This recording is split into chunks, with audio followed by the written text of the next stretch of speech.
Bonsoir à tous. Pour débuter ce journal et sans plus attendre, je vous propose d'écouter l'allocution de son Altesse Sérénissime le Prince Albert II portant sur les mesures sanitaires mises en œuvre à Monaco pour lutter contre la pandémie de Covid-19.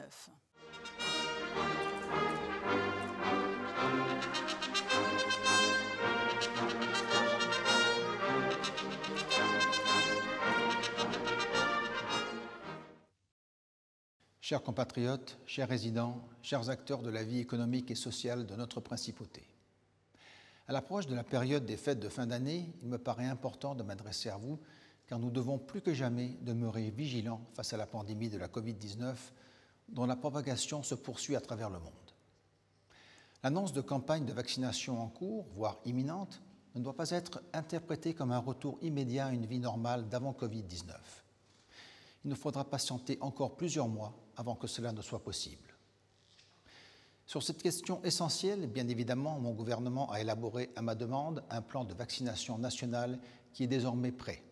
Sa mise en œuvre se fera dès que les premiers vaccins auront reçu leur autorisation de mise sur le marché. La stabilisation de la situation sanitaire a permis, début novembre, d'imposer un couvre-feu moins contraignant qu'un confinement. Toutefois, nous ne devons pas relâcher nos efforts ni compromettre l'acquis de ces résultats par une levée trop rapide et non maîtrisée des mesures sanitaires ou encore un relâchement dans nos comportements. J'ai donc décidé, en lien avec mon gouvernement, de prolonger le dispositif sanitaire actuellement en place, complété par des mesures dont les détails vous seront communiqués demain par le ministre d'État. Ainsi, il est maintenu le couvre-feu de 20h à 6h du matin, les restaurants bénéficiant d'une dérogation jusqu'à 21h30. Toutefois, pour la nuit du 24 au 25 décembre, le couvre-feu sera exceptionnellement décalé à 23h30. En ce qui concerne le soir du 31 décembre, le couvre-feu est maintenu à 20h, mais les restaurants bénéficieront d'une dérogation exceptionnelle de fermeture à 22h30. Toujours pour la soirée du 31, l'entrée sur le territoire de la Principauté sera possible aux non-résidents disposant d'une réservation de séjour dans un établissement hôtelier. Pour les soirées du 24 et du 31 décembre, les rassemblements publics seront interdits à Monaco. Enfin, les activités sportives vont pouvoir reprendre dans des conditions strictes de protocole sanitaire renforcés qui seront détaillées demain par le gouvernement.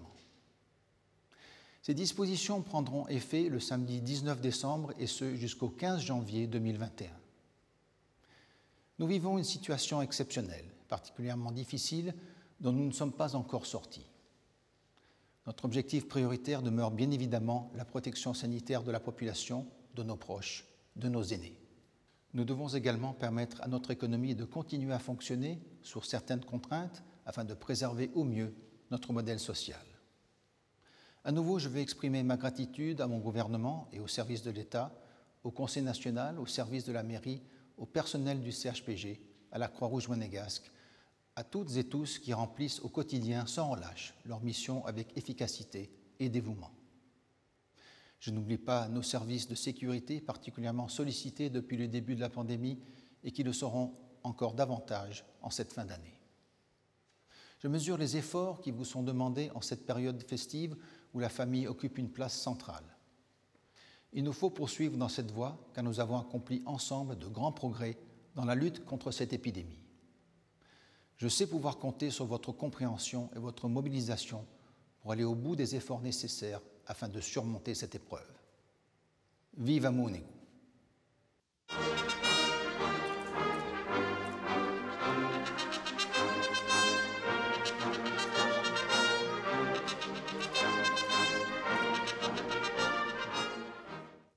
Vous venez de l'entendre, le prince Albert II a donc confirmé la prolongation des mesures sanitaires prises à la fin du mois d'octobre pour lutter contre la Covid-19. Le couvre-feu notamment reste donc maintenu, Frédéric Hélion. Oui, le dispositif sanitaire actuellement en place est prolongé. Le couvre-feu est maintenu de 20h à 6h du matin. Certaines dérogations au couvre-feu sont accordées jusqu'à 21h30. C'est le cas pour les restaurants avec toujours la réservation obligatoire et une limitation de 6 personnes par table notamment. Autre mesure importante, le port du masque est toujours obligatoire dans tous les espaces publics et les parties communes comme les parkings, les halls d'immeubles ou encore les ascenseurs. En revanche, les activités sportives vont pouvoir reprendre dans des conditions strictes de protocole sanitaire renforcés. Et il y aura cependant 2 aménagements pour les mesures sanitaires qui entoureront les soirées de Noël et du jour de l'an. Oui, 2 ajustements importants à retenir, Patricia. Tout d'abord, concernant la nuit du 24 au 25 décembre, le couvre-feu sera exceptionnellement décalé à 23h30. Pour le soir du 31 décembre, le couvre-feu est maintenu à 20h, mais les restaurants bénéficieront d'une dérogation exceptionnelle de fermeture à 22h30. Toujours concernant la soirée du 31, l'entrée sur le territoire de la Principauté sera possible aux non-résidents disposant d'une réservation de séjour dans un établissement hôtelier. Sachez enfin que les rassemblements publics seront interdits à Monaco les soirées du 24 et du 31 décembre. Merci Frédéric. Et le gouvernement, par la voix du ministre d'État, précisera donc demain les contours du dispositif qui vient d'être prolongé avec des spécificités propres aux festivités de Noël et du passage à la nouvelle année. Nous y reviendrons longuement dans notre édition de vendredi 19h. Après cette intervention du prince souverain, au sommaire de cette édition toujours, une annonce importante pour la grande famille du rugby et pour Monaco. Le World Rugby, l'instance internationale du ballon ovale, a annoncé ce matin que la Principauté avait été choisie pour accueillir les 19 et 20 juin prochains l'épreuve de qualification mondiale de rugby à 7 avant les Jeux Olympiques de Tokyo. Le futur directeur du tournoi, Nicolas Bonnet, sera avec nous. Nous verrons comment l'Institut du patrimoine protège et préserve les œuvres du Fonds patrimonial monégasque avec une sculpture que vous connaissez sans doute et qui vient de retrouver son emplacement à Fontvieille, le nœud de l'artiste Kim Amiski. Un spectacle rare dans le ciel. Il est possible entre 2 nuages d'observer actuellement et jusqu'au 22 décembre la grande conjonction, un phénomène qui est un rapprochement entre les 2 planètes, Jupiter et Saturne. L'astronome François Mignard de l'Observatoire de la Côte d'Azur viendra nous en parler. Les Happy Hours de l'Orchestre Philharmonique de Monte-Carlo, le Quatuor Monoïkos, vient de proposer un concert avec au programme 3 œuvres de Beethoven. Mais tout de suite donc, l'annonce est intervenue ce matin, c'est officiel. Monaco va accueillir une grande compétition internationale de rugby à 7 au mois de juin prochain. L'enjeu sera de taille puisqu'il y aura des places qualificatives pour les Jeux Olympiques de Tokyo. Avec nous, le directeur du tournoi. Bonsoir Nicolas Bonnet. Bonsoir Patricia. Ce n'est pas une première, mais c'est une excellente nouvelle, l'organisation de cette épreuve qualificative avant les Jeux Olympiques de Tokyo. Alors, il faut préciser que l'on parle de rugby à 7. Oui, on avait eu l'occasion d'organiser l'édition 2016. Et puis cette année, c'est 2021. Avec le Covid, ça a été reporté d'1 an. Cela se déroulera sur 2 journées. Et l'enjeu étant là, il devrait y avoir du très beau spectacle. Oui, on l'espère en tout cas. Les samedis 19 et dimanche 20 juin, il y aura 12 équipes garçons, 12 équipes filles qui vont se disputer les dernières places pour les JO de Tokyo. Donc le vainqueur des garçons et les finalistes de l'édition filles. Oui, vous l'avez dit, ce tournoi s'adressera non seulement à des équipes masculines, mais également féminines. Alors ça, c'est une première. Et ce sera un tournoi très international. D'où viendront les équipes? Alors d'un peu partout dans le monde, puisqu'il y a 2 équipes qualifiées par continent. Donc évidemment les 2 équipes de France, féminines et masculines, mais des équipes qui sont dans le World Series, c'est-à-dire au plus haut niveau international. Je pense au Samoa, Irlande en garçons et Russie, filles. Il y a des équipes africaines, il y a la Papouasie-Nouvelle-Guinée, il y a des équipes sud-américaines, ça vient de partout dans le monde. Pour bien comprendre, ce seront les ultimes tickets pour les JO. Combien de tickets à disposition avec ce tournoi à Monaco? Et il y a déjà 11 équipes qualifiées chez les garçons, donc ça sera la 12e. Et il y a déjà 10 équipes qualifiées pour Tokyo chez les filles, donc on donnera la 11e et la 12e place qualificative à Monaco. Le fait que le World Rugby vous ait choisi une nouvelle fois, c'est une très belle reconnaissance. On est évidemment très contents, on les remercie et on espère avoir appris de nos erreurs et faire mieux qu'il y a 4 ans. C'est-à-dire, il y a beaucoup de logistique derrière tout cela, j'imagine. Une énorme logistique, heureusement qu'on est aidé et soutenu par le gouvernement, la Fondation Princesse Charlène, la direction du stade aussi, parce qu'il y a beaucoup d'aménagements à faire. Et vous allez profiter de l'occasion pour organiser autour de cet événement une grande fête du rugby monégasque avec le tournoi de Sainte-Dévote un peu décalé dans le temps par rapport à d'habitude. La Fédération monégasque de rugby profite de l'occasion avec la Fondation Princesse Charlène pour organiser son traditionnel tournoi Saint-Dévote. Donc c'est le tournoi des moins de 12 ans à 7, avec des équipes, il y aura 16 équipes qui viendront aussi, bon, peut-être de moins loin à cause des restrictions Covid, mais on le fera en même temps. Et on aménage le stade de façon optimale pour que la finale de ce tournoi se déroule en levée de rideau de qualification olympique. Ce sera un joli préambule avec ces jeunes prometteurs. Comment expliquer, Nicolas Bonnet, l'engouement pour le rugby à 7? Car c'est une discipline qui est de plus en plus prisée. Oui, vous avez raison. On a l'occasion avec l'équipe des Impies de Monaco d'aller à Dubaï, le plus grand tournoi du monde. C'est une discipline qui se développe partout, en France mais aussi dans le monde entier. Pourquoi? Parce que je pense que c'est un format qui est très lisible par le profane, c'est-à-dire ce sont des matchs courts avec peu d'arrêt du ballon et c'est sur toute la journée. Donc les gens vont au stade, vont voir les matchs, vont sur des attractions sur le côté, reviennent, peuvent aller manger, revenir sans perdre le fil du tournoi. C'est un format différent du rugby à 15. En conclusion, Nicolas Bonnet, vous serez directeur du tournoi, mais vous êtes également directeur technique au sein de la Fédération monégasque de rugby. Plus généralement, comment le rugby monégasque traverse la crise actuelle? Cela a bouleversé ou suspendu beaucoup de choses? On n'a pas pu participer au championnat d'Europe en juin avec nos équipes nationales. On espère le faire en juin prochain. Évidemment, profiter aussi de cet événement à venir pour peut-être attirer de nouveaux joueurs dans nos rangs à la rentrée 2021. Eh bien, c'est tout ce que l'on vous souhaite. Nicolas Bonnet, merci. Et je rappelle donc cette annonce rendue publique aujourd'hui, le choix de Monaco pour accueillir les 19 et 20 juin prochains le Monaco Sevens, épreuve de qualification de rugby à 7 pour les Jeux Olympiques de Tokyo. Merci à vous. Nous restons dans le chapitre sportif avec du football. L'AS Monaco s'est incliné sur sa pelouse 3-0 face à Lens hier soir. Oui, les joueurs de Niko Kovac concèdent une 3e défaite consécutive après des revers à Lille et Marseille. Monaco a très mal débuté la partie en encaissant un premier but signé Silla après seulement 35 secondes de jeu. L'expulsion de Dissassi à la 23e n'arrange rien. Lens ajoute 2 buts supplémentaires aux 34e et 39e minutes par Banza et Kakuta. Avec cette défaite, Monaco glisse à la 8e place au classement à 7 points du podium. Défaite également pour les basketteurs monégasques en Russie. La Roca Team, déjà qualifiée pour le top 16 en Eurocup, s'est inclinée de justesse sur le parquet du Lokomotiv Kuban Krasnodar, 76-72. Dibost 18 points et Mathias Le Sort 14 se sont illustrés.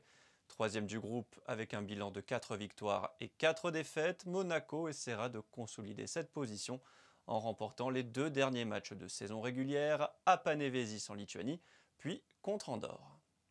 Ce sont les grandes missions de l'Institut du patrimoine, protéger et préserver les œuvres du fonds patrimonial. Des campagnes de rénovation sont ainsi régulièrement mises en place. Alexandra Pagny a assisté au retour de l'une des sculptures des jardins de Fontvieille après sa restauration. Voici son reportage. Elle était en place depuis 1989 et avait perdu de son éclat au fil des ans. Le nœud de Kimamiski vient de subir une importante rénovation. 2 mois de travail auront été nécessaires à la restauratrice Lise Bastardos, spécialisée dans les œuvres en métal, pour redonner une nouvelle jeunesse à cette sculpture. L'œuvre souffrait vraiment à cause de la corrosion étant donné que c'était en acier. Et donc on avait vraiment une structure fragilisée, des plots qui ne jouaient plus leur rôle protecteur et de soutien de l'œuvre. Si bien qu'on a une restauratrice qui est intervenue déjà pour faire un traitement de surface de la peinture au niveau du plateau, au niveau du nœud. Donc tout a été refait. Et en ce qui concerne les plots, on a également un traitement de surface, mais également un renforcement de l'armature.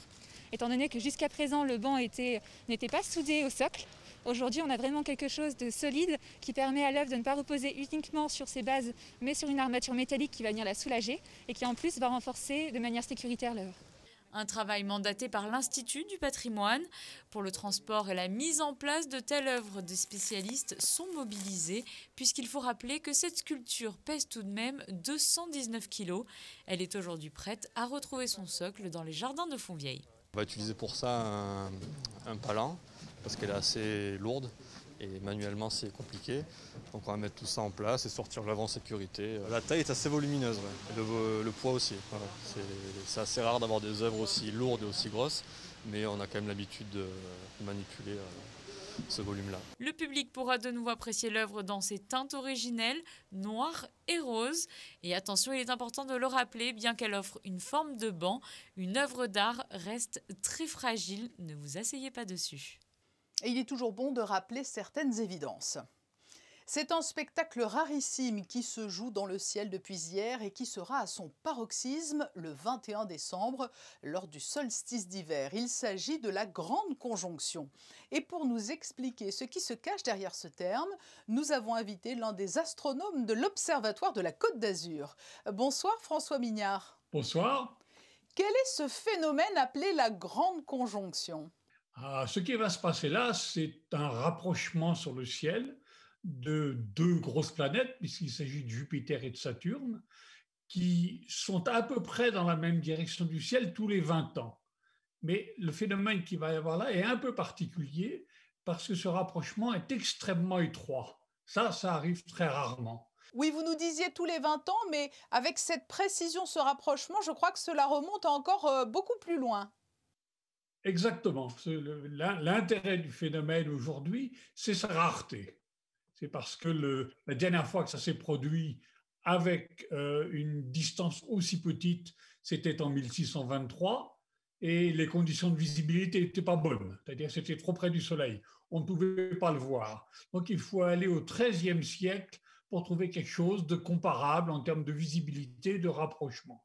Donc ça nous fait 700-800 ans depuis que quelqu'un et éventuellement pu observer un tel rapprochement. Mais alors justement, qui va pouvoir observer ce phénomène ?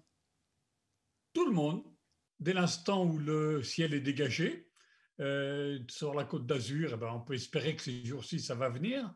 De toute façon, ce n'est pas un phénomène instantané. On peut l'observer pendant plusieurs jours autour du point de rapprochement extrême, qui est le 21 décembre, mais le 20 décembre, le 22, le 19, le 23, tout ça, c'est presque équivalent.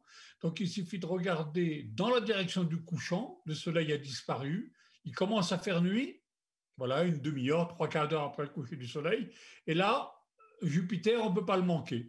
C'est le seul astre visible, bien brillant, au sud-ouest, là où le soleil s'est couché, et qui est encore pas très haut, mais qui n'est pas encore en état de se coucher. Il suffit d'avoir un horizon relativement bien dégagé, pas être bien sûr caché par un immeuble, mais il n'y a pas besoin de voir la ligne d'horizon.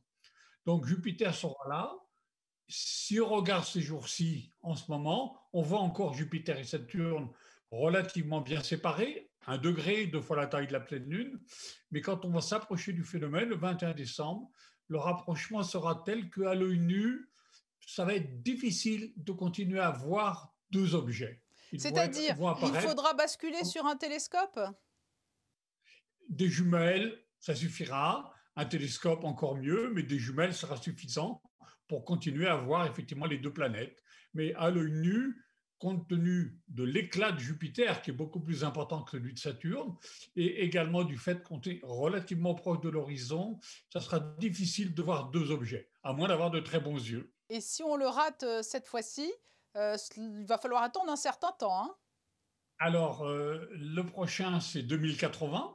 2080, à peu près dans la même circonstance, mais après, il faut attendre le 25e siècle, 2417, pour voir quelque chose de comparable. Hein. Donc, c'est ce que j'expliquais. C'est rare, ce n'est pas forcément spectaculaire, mais c'est un phénomène rare du ciel. Et puis, il y a un certain nombre d'implications. On peut expliquer le mouvement des planètes, on peut essayer d'expliquer pourquoi c'est tous les 20 ans. Il y a tout un tas de petites choses que des enfants, des jeunes, des adolescents curieux du ciel sont amenés à rechercher ou à poser des questions aux adultes pour essayer de bien comprendre ce phénomène. François Mignard, nous évoquons souvent avec nos différents interlocuteurs le contexte actuel, la crise sanitaire, la morosité qu'elle engendre. Mais s'il y a bien une chose que cette crise ne pourra pas nous enlever, où que l'on soit, confiné ou pas, c'est de pouvoir regarder le ciel. C'est toujours un réflexe d'espoir et d'émerveillement à la fois. Oui, ça donne aussi une idée de la relativité du temps. Ces phénomènes lents, bien évidemment, là on est sur une crise sanitaire très dure pour tout le monde. On peut espérer que dans 1 ou 2 ans, elle sera derrière nous et que dans 4-5 ans, on l'aura oubliée pratiquement. Donc, ces phénomènes à répétition séculaire, 100 ans, 200 ans, permettent d'avoir un peu de recul, effectivement, sur ces événements, aussi dramatiques soient-ils, mais qui, dans le cours de l'histoire de l'humanité, se sont répétés de siècle après siècle et n'ont pas empêché l'humanité de survivre. François Mignard, merci de nous avoir éclairés sur cette grande conjonction. Merci beaucoup. Nous retrouvons Frédéric Hélion pour de nouvelles informations et la Croix-Rouge monégasque qui vient de présenter le bilan de ses actions menées en faveur des sinistrés du Liban. Quelques jours après les 2 explosions qui ont eu lieu le 4 août dernier à Beyrouth, la Croix-Rouge monégasque a fourni un soutien financier à l'association Les Amis du Liban pour l'envoi d'un conteneur à destination de Beyrouth. 12 500 € ont été reversés. 50 000 € ont été débloqués et reversés à la Croix-Rouge libanaise. La même somme a été allouée à la Fédération internationale de la Croix-Rouge et du Croissant Rouge. Enfin, la Croix-Rouge a lancé un appel aux dons à la population monégasque. Plus de 74 470 € ont été collectés.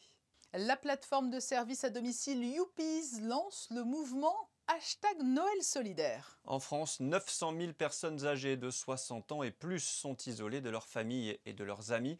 Face à ce constat, Youpies souhaite apporter son soutien aux personnes âgées en les mettant en lien avec des bénévoles pour leur tenir compagnie pendant les fêtes de fin d'année.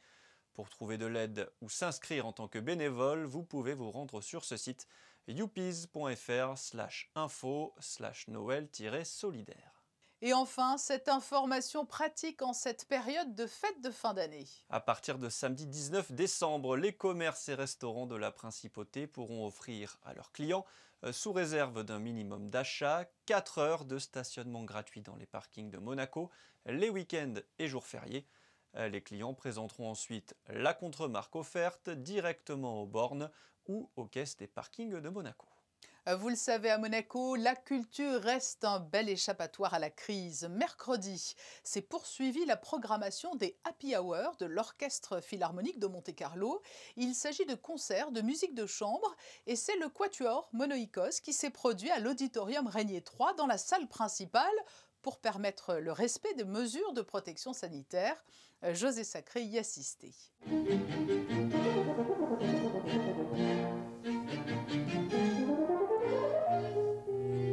La musique est bien vivante à Monaco avec les spectacles de ballet et l'Orchestre Philharmonique de Monte-Carlo en direct, les concerts symphoniques et la musique de chambre avec mardi 15 décembre, le quatuor Monoïkos dans un programme Beethoven 250 ans presque jour pour jour après la naissance du génial compositeur, celui-ci étant né le 16 ou le 17 décembre 1770.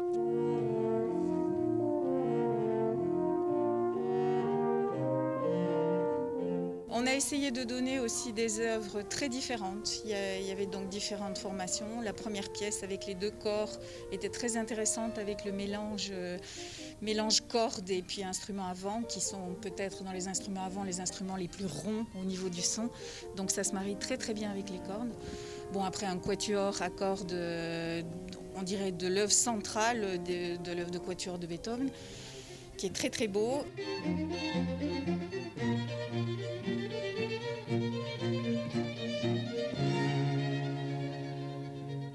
Et puis ce quintet extraordinaire avec 2 altos pour terminer avec ce final incroyable, La Tempête, qui est vraiment, vraiment très virtuose, qui demande beaucoup d'énergie, mais on a eu énormément de plaisir à le travailler.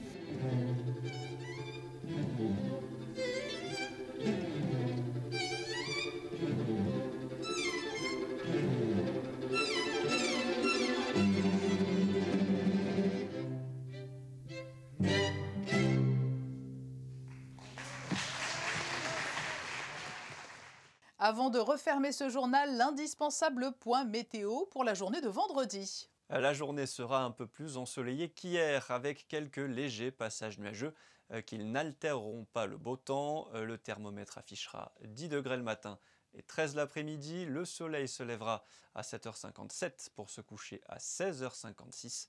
Vendredi 18 décembre, nous fêterons les Gatien. Vous le savez, nous nous quittons chaque jour avec l'album photo quotidien.